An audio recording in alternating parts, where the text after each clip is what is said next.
तो आज हमने अपना जो सीरीज़ मैंने बताया था कि एक सीरीज़ स्टार्ट करेंगे जिसमें मैं आपको क्वेश्चन आंसर ऐसा एक्सप्लेन करूँगा कि ताकि आप एग्ज़ाम में उसके पॉइंट वाइज लिख कर आ जाओ इफ़ अगर तुमने चैप्टर नहीं भी पढ़ा है तो फर्स्ट ऑफ़ ऑल अगर आप चाहते हो कि मैं चैप्टर की थोड़ा समरी कर दूँ तो नेक्स्ट वीडियो बनाने से पहले मैं उसमें समरी भी कर दिया करूँगा, बट इस वीडियो में मैं समरी नहीं दे रहा हूँ क्योंकि अगर आप कमेंट में बोलोगे नहीं सर मुझे चैप्टर का 2 मिनट या 3 मिनट का समरी चाहिए है ना, तो मैं समरी करूँगा।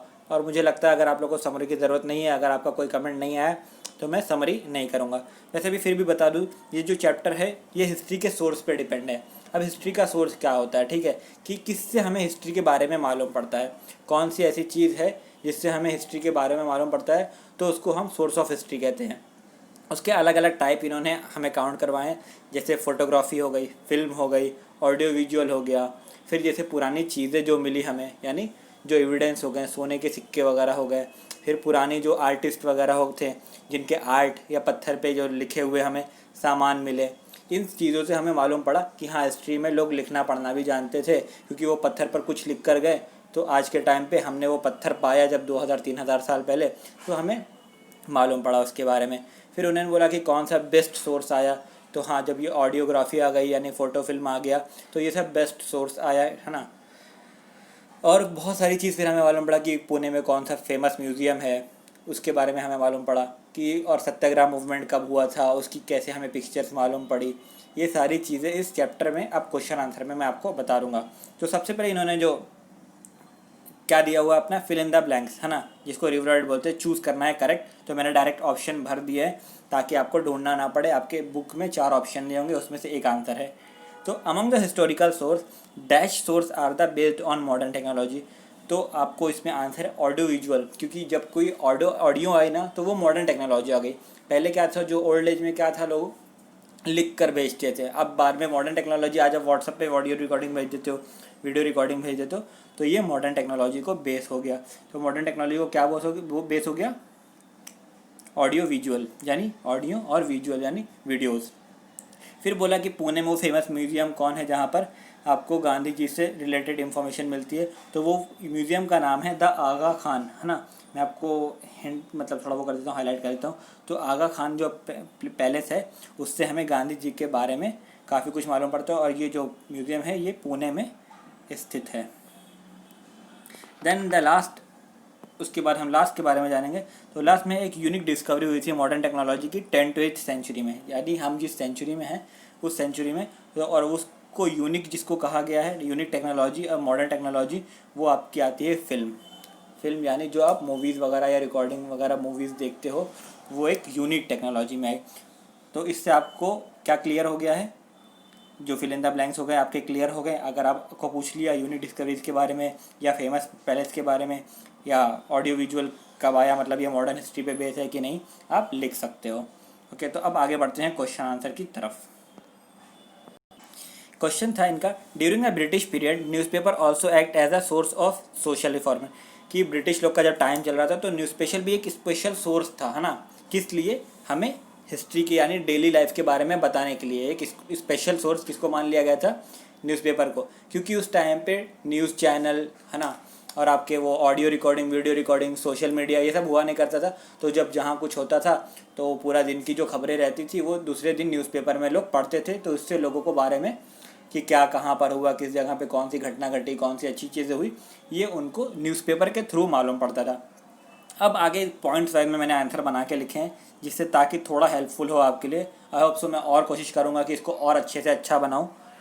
तो सबसे पहला पॉइंट है, इन द प्री इंडिपेंडेंस से पहले है ना जो का पीरियड था, उसमें न्यूज़पेपर उसमें न्यूज़पेपर के अलग अलग नाम दिए हुए हैं। जैसे आज के टाइम पे आपका times of India, Mumbai mirror, ये सब चलता है। उस टाइम पे जो थे तो ज्ञानोदय, ज्ञान प्रकाश, अमृत बाज़ार पत्रिका है ना, दीन बंधु, केसरी, ये सब इम्पोर्टेंट न्यूज़पेपर थे उस टाइम पे, जो कि लोगों को अवेक करते थे, किससे, माइंड, उनके पीपल को के माइंड को जाकर अवेक करते थे, मतलब उजागर करते थे, उनको इन्फॉर्मेशन देते थे।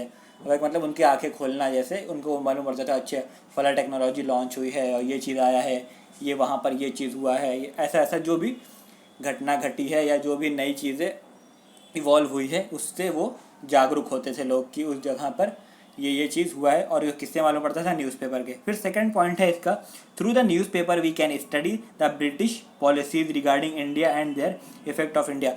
अब जो ब्रिटिश अपनी अलग अलग पॉलिसीज़ लाते थे, तो अब कैसे, मतलब सपोज आप मुंबई में रह रहे हो, वहाँ पर पॉलिसी आई है, और थाने में जो रह रहे हैं उनको पॉलिसी नहीं मालूम है, क्योंकि सोशल मीडिया और वो न्यूज़ चैनल वगैरह तो है नहीं, तो वो लोग अपनी जो पॉलिसीज़ है वो न्यूज़पेपर में लिख देते थे। तो इससे लोगों को ब्रिटिश की जो भी नए रूल और पॉलिसीज़ हैं उसके बारे में उससे ही मालूम पड़ता था, न्यूज़पेपर से।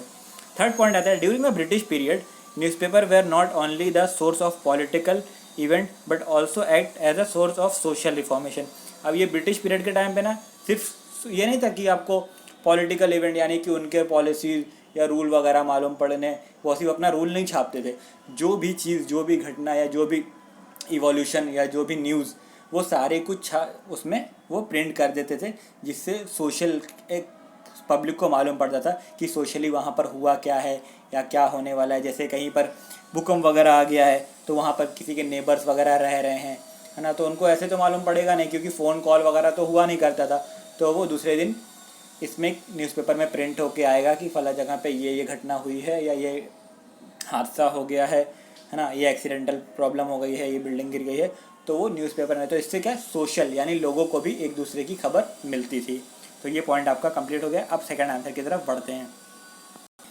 अब आंसर है, क्वेश्चन है, हाँ, ऑडियो विजुअल जो रिकॉर्डिंग थी वो कंसिडर गई थी मोस्ट वर्दी, मतलब बहुत ट्रस्टफुल सोर्स माना गया था। किस लिए? मॉडर्न टेक्नोलॉजी के ऊपर। आप बोलोगे ट्रस्टफुल क्यों माना गया था यार, लिख के भी ट्रस्टफुल इसलिए मालूम पड़ गया कि जो हिस्ट्री के बारे में, क्योंकि जब हम लोगों को ऑडियो मिले ना, तो हमें मालूम पड़ा कि उनकी लैंग्वेज कैसी हुआ करती थी, वो कौन सा लैंग्वेज यूज़ करते थे, है ना, और उनकी आवाज़ कैसी हुआ करती थी, उनका माइंड इवोल्यूशन कैसे था, कि लोगों के बोलने के उससे हमें बहुत कुछ डिपिक्ट करना आसान हो गया। तो इसको हमने एक ट्रस्ट वर्दी, सपोज अभी 10 लोगों का आपने किसी का नाम आया कि वहाँ पर इतने इतने लोग प्रेजेंट थे, तो उसमें से जिन लोगों की आप आवाज़ सुनोगे और वापस से जब आपको वो विक्टिम या वो जो भी, मतलब आप बोल सकते हो, वो मिलेगा और उसकी आवाज़ मैच कर सकते हो आप, क्योंकि आवाज़ लोगों की पहचानी जा सकती है। तो एक मोस्ट ट्रस्ट वर्दी इसको माना गया। Due to the development of technology there was the development in the act of photography recording film and these photograph record or film can be use in the source of history. जैसे इसके आने के बाद क्या हुआ, technology based photography वगैरह आई, है ना, रिकॉर्डिंग फिल्म होने लगी, जो भी एविडेंस होने उसको रिकॉर्ड करने लगा, फोटोग्राफ निकाले जाने लगे, और रिकॉर्ड और फिल्म्स को हम यूज़ करने लगे सोर्स ऑफ हिस्ट्री के। मतलब 10 साल पहले हमें, मतलब 100 साल पहले की रिकॉर्डिंग मिल गई, मान लो कोई हमने ऑडियो क्लिप मिल गया, कोई कैसेट वगैरह मिल गई, या कोई फिल्म या चित्रकार मतलब बनाया हुआ पेंटिंग मिल गया, तो उससे हम हिस्ट्री के बारे में कुछ चीज़ डिपिक्ट करते थे। फिर उसके बाद फोटोग्राफ आ गया। फोटोग्राफ इज यूजुअल, है ना, देख के हमें मालूम पड़ा, पहले तो सुन के मालूम पड़ता था, है ना। Modern which history the through the photograph we get information of the person or event in the visual format.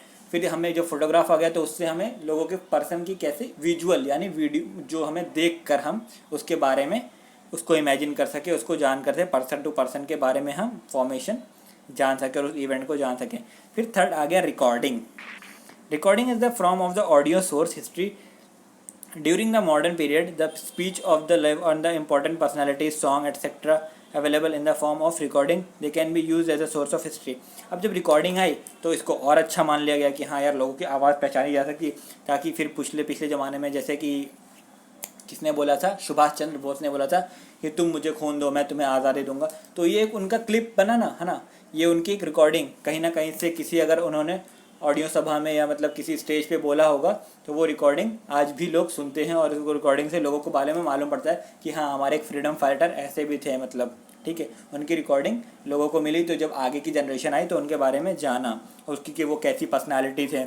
फिर जैसे आपका नेशनल एंथम आया, तो नेशनल एंथम किसने, रविन्द्रनाथ टैगोर ने लिखा था, और उसके बारे में मालूम भी पड़ा कि रविन्द्रनाथ टैगोर ने खुद गाया, और वो धीरे धीरे आगे बढ़ता गया। द फिल्म आर कंसिडर, फिर लास्ट में जो आई सबसे मॉडर्न बेस्ड यानी यूनिक जिसको बोला गया है, वो film are the consider as a unique discovery modern technology audio visual recording and Dandi Yatra salt Satyagraha quit India movement and such other historical incident are available through this film event could be seen in the reality. ठीक है, film आने के बाद बहुत सारी चीज़ें हमें मालूम पड़ी, हमारे बिहाइंड, मतलब हिस्ट्री में क्या क्या हुआ था। तो जिसमें कुछ उसमें नाम उन्होंने दे दिए कि आज हम उसके बेस पे फिल्म भी देखते हैं, और हमें कुछ उनकी पुरानी रिकॉर्डिंग मिली थी, पिक्चर्स मिली थी, जिसके बेस पे आज फिल्म बना के लोगों ने प्रेजेंट की, ताकि हमारी आज की जो जनरेशन है उसको रियलिटी में देख ले कि कैसा कैसा हुआ था। कुछ क्योंकि हमको पुराने उनके कुछ फिल्म्स मिले, हमको कुछ उनके ऑडियो क्लिप मिले, तो उससे हमने उसको एक्ट करके एक फिल्म के जैसा बना दिया, ताकि हमारी पूरी जनरेशन उसको देख पाए। ठीक है, अब बढ़ेंगे आगे की तरफ। अब आपको शॉर्ट नोट्स लिखना है फोटोग्राफ के ऊपर। तो photograph are the visual source, हम देख कर उसको, वो हमारे देखने के लिए सोर्स है ना, of modern India history with the discovery of art. जब आर्ट आए तो फिर लोग ने एक दूसरे की पिक्चर्स वगैरह बनाना शुरू कर दी। Photography of various person, event, object, फिर उसमें से फोटोग्राफी सिर्फ पर्सन की नहीं, अलग अलग इवेंट की, ऑब्जेक्ट्स की, स्ट्रक्चर की, मतलब बिल्डिंग्स की लोग फोटोग्राफी करने लगे, प्लेसेस की। और फिर धीरे धीरे जब कैमरा आ गया तो लोग फोटोग्राफ क्लिक भी करने लगे अलग अलग म्यूजियम्स की, और वहाँ पे जो पुरानी चीज़ें थी। This photographs we get information of the person on the event and usual format, और हमें पुराने लोग के बारे में और हिस्ट्री के बारे में एक यूजुअल फॉर्मेट में एक सोर्स मिल गया, जिससे हम पुराने इवेंट के बारे में और पर्सन के बारे में जानने लगे। फिर सेकंड आता है आपका म्यूजियम। ठीक है, for the study of history various object, painting, photograph and such other thing are preserve in a museum. अब म्यूजियम एक जगह है जहाँ पर पुरानी चीज़ें है ना, जो स्टडी की गई हैं जिनके ऊपर, और जिनके ऊपर स्टडी की जा सकती थी, जैसे उन चीज़ों में क्या क्या आया। अब ये सारी चीज़ें आप आंसर में लिख सकते हो। एक बार आप यहाँ से सुन लोगे ना तो आपको पूरा का पूरा ब्रॉड वे मिल जाएगा कि आपको खुद से क्या लिखना है आंसर में। अगर आपको ये याद नहीं भी रहा, 2-3 बार सुन लोगे ना जो मैंने बनाया है वीडियो, बोलते हो ना, एक चैप्टर फिनिश हो जाएगा। 15 मिनट का वीडियो बनेगा, 15 मिनट का वीडियो एक बार देख लोगे, 2 बार देख लोगे, चैप्टर कंप्लीट। तो उसमें क्या क्या क्या ऑब्जेक्ट्स, जैसे म्यूजियम में बहुत सारे ऑब्जेक्ट्स रखे रहते हैं ना, स्वॉर्ड रखी रहती है, वो कवच रखा रहता है, हेलमेट रखा रहता है, फिर पेंटिंग्स हो गई, फोटोग्राफ्स हो गए, सच थिंग आर प्रिजर्व, इनको प्रिजर्व करके रखा गया, यानी सेव करके रखा गया, बचा कर रखा गया, और उस जगह को बोलते हैं म्यूजियम। जैसे कि म्यूजियम का नाम दिया गया है जहाँ पर at the Aga Khan palace, जो पुणे में है, we can see the different object documents giving information about the life of Mahatma Gandhi, जो हमें बहुत सारी इंफॉर्मेशन और बहुत सारी नॉलेज देता है। किसके बारे में? डिफरेंट ऑब्जेक्ट और डॉक्यूमेंट्स हमें मिले, किससे रिलेटेड? महात्मा गांधी की लाइफ से रिलेटेड। तो हमें म्यूजियम के बारे में ब्रॉड वे मिल गया, जहाँ पे पुरानी चीज़ों को प्रिजर्व करके रखा जाता है, और हमें गांधी जी के बारे में बहुत सारे डॉक्यूमेंट्स वगैरह मिले और उनकी इन्फॉर्मेशन मिली। और वो कौन से म्यूजियम में? आगा खान। आप ये पॉइंट अगर लिख दो, आगा खान ऐड कर दोगे ना, आगा खान म्यूजियम, तो समझो अगर 2 मार्क्स का तो 1 मार्क्स तो आपके पक्के। आपका लास्ट शॉर्ट नोट है ऑडियो सोर्स। ठीक है, the discovery of technique of recording was also important as a photograph. जैसे फोटोग्राफ इंपॉर्टेंट है, ऐसे ही जो ऑडियो टेक्निक थी ये भी बहुत इंपॉर्टेंट माने गए। Recording is the form of audio source of history, है ना।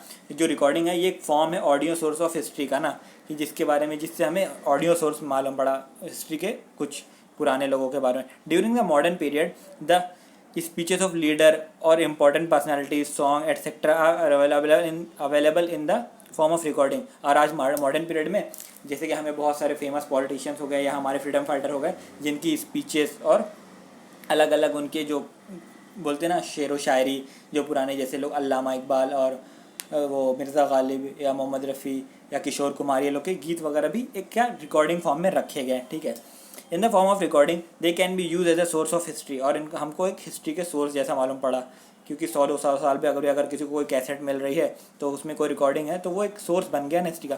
फॉर एग्जांपल नेशनल एंथम, जैसे मैंने आपको बोला था, जन गण मन song sung by Rabindranath Tagore himself or the speeches of Subhash Chandra Bose can be used as a audio source for the history of modern India। अब आपको एक एग्जांपल दे दिया कि जैसे कि अब ऑडियो से बोला, मालूम क्या पड़ा आपको ऑडियो सोर्स से, तो ऑडियो सोर्स से हमारा जो जनगण मन है जिसको रविन्द्रनाथ टैगोर ने लिखा था वो हमें मालूम पड़ा, क्योंकि हमें कहीं ना कहीं उसकी रिकॉर्डिंग मिली। और सुभाष चंद्र बोस का तुम मुझे खून दो मैं तुम्हें आज़ादी दूंगा का डायलॉग कहीं ना कहीं हमें हिस्ट्री से रिलेट करके मिला, तो आज हम उससे जान पा रहे हैं। तो ये हमारा सोर्स हो गया। क्या हुआ था? कंप्लीट द फॉलोइंग, तो उसको मैंने कंप्लीट करके आप लोगों के लिए रखा है, आप लोग उसको गौर से देख लो। क्या बोला है? Material source. ठीक है, तो मटेरियल सोर्स में आपका कॉइन आ गया, क्योंकि कॉइन तो एक मटेरियल है। प्लेस आ गया, फिर स्कल्पचर्स आ गए, है ना, बुक्स आ गई, क्लोथ्स आ गया, गुड्स आ गए, बिल्डिंग्स आ गए एंड मोनामेंट्स आ गए। ये सारे कहीं ना कहीं मटेरियल है ना, तो ये सारी चीज़ें आपको मटेरियल में आ गई। अब आपको एग्जाम में कुछ भी आएगा ना, तो आपको एक ब्रॉड नॉलेज तो मिल गया है कि आपको लिखना क्या है, और आपको पूरे चैप्टर के बारे में मालूम पड़ गया कि source of the history chapter किस बारे में बताया गया था, किस चीज़ के बारे में। तो सोर्स ऑफ हिस्ट्री चैप्टर इसीलिए था कि हमको अलग अलग सोर्सेस मिले जिससे कि हम हिस्ट्री जान सकें। तो उसमें एक मटेरियल सोर्स हुआ करता था, मटेरियल सोर्स में ये सारी चीज़ आती थी, है ना। फिर ऑडियो सोर्स हुआ करता था, वीडियो सोर्स था, फिल्म का सोर्स था। ये सारे सोर्स हमें इसके बारे में और उसके अलग अलग एग्जाम्पल देकर समझाए गए थे। तो थैंक यू। अगर आप चाहते हो कि मैं सारे क्लास के लिए ऐसा वीडियो बनाऊं चैप्टर का एक्सप्लेन करके आंसर, तो प्लीज़ कमेंट करो और जितना हो सके चैनल को शेयर कर दो और लाइक कर दो यार। और जिस भी चैप्टर का चाहिए, आप बस जो भी देख रहे हैं आप बोलोगे हाँ मुझे स्टैंडर्ड के इस चैप्टर का क्वेश्चन आंसर चाहिए, तो मैं एज़ फास्ट एज जितना जल्दी हो सकेगा ना मैं आपको बना के अपलोड कर दूँगा। तो चलिए फिर मिलते हैं नेक्स्ट में, बाय बाय।